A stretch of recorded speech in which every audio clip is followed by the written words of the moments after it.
Kalau kita mendengar berita, banyak sekali berita tentang pertumpahan darah. Entah itu dilakukan oleh Muslim terhadap Muslim atau non-Muslim terhadap Muslim.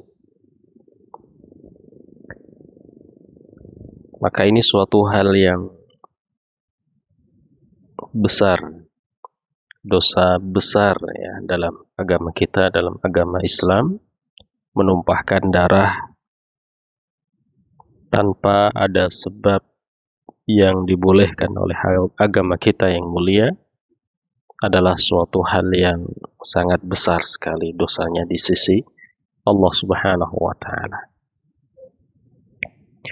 Rasulullah Shallallahu alaihi wasallam menyampaikan dalam riwayat Bukhari dan Muslim, la yahillu damu mri'in muslim yashhadu an la ilaha illallah wa anni rasulullah illa bihaqqin thalath illa bi ihda thalath. Tidak halal darah seorang muslim yang bersaksi bahwa dia menyembah hanya kepada Allah Subhanahu wa taala dan bersaksi bahwa aku adalah utusan Allah Subhanahu wa taala.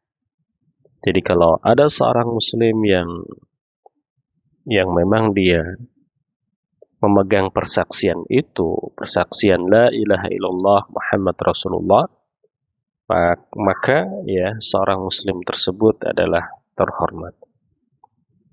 Jadi satu darah seorang muslim sangat terhormat sekali dalam agama Islam, sehingga kita tidak boleh bermudah untuk menumpahkannya. Banyak orang yang menumpahkan darah orang lain karena memang tidak tahu ya, atau tidak mau tahu, tidak mau belajar, sehingga menganggap remeh tentang pertumpahan darah tersebut. Kapan seorang darahnya itu ditumpahkan, boleh ditumpahkan? Yang pertama adalah at-thayyibuz zani, bagi seorang yang sudah menikah kemudian dia berzina, maka ada hukum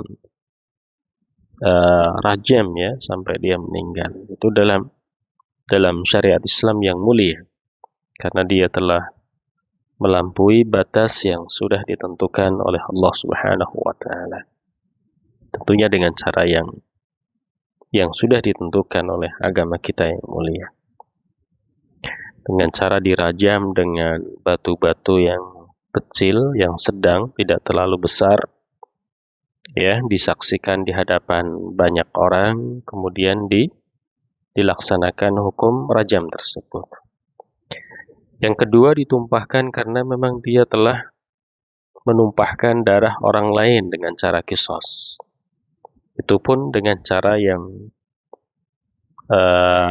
khusus ya, tidak boleh semua melakukan qisas, atau keluarga yang terbunuh kemudian dia melakukan qisas tersendiri, tidak. Tapi yang melaksanakan dalam hal ini adalah pemerintah. Ya, tidak bisa diwakili oleh jam'iyah tertentu, sehingga nanti tidak akan ada ujungnya.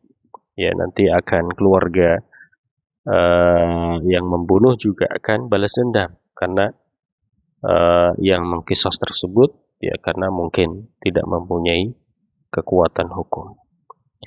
Kemudian yang ketiga adalah watariku lidinihi al-mufariq lil jamaah, yaitu orang yang keluar dari agama Islam mendapatkan hukum ya, hukum pancung ya, tentunya yang melaksanakan juga adalah hakim yang ditunjuk oleh pemerintah.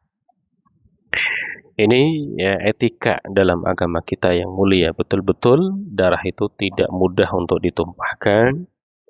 Ya, ketika orang itu sudah bersaksi bahwa Allah sebagai Tuhannya dan Rasulullah sebagai utusan Allah Subhanahu wa taala, maka ya darah orang tersebut betul-betul dijaga oleh Islam dan terhormat.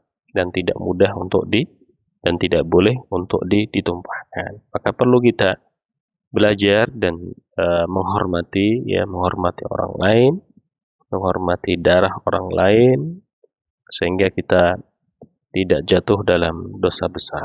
Semoga Allah melindungi kita dan menuntun kita dalam bermuamalah dengan benar dengan cara mempelajari syariat-syariatnya yang mulia. Barakallahu fikum.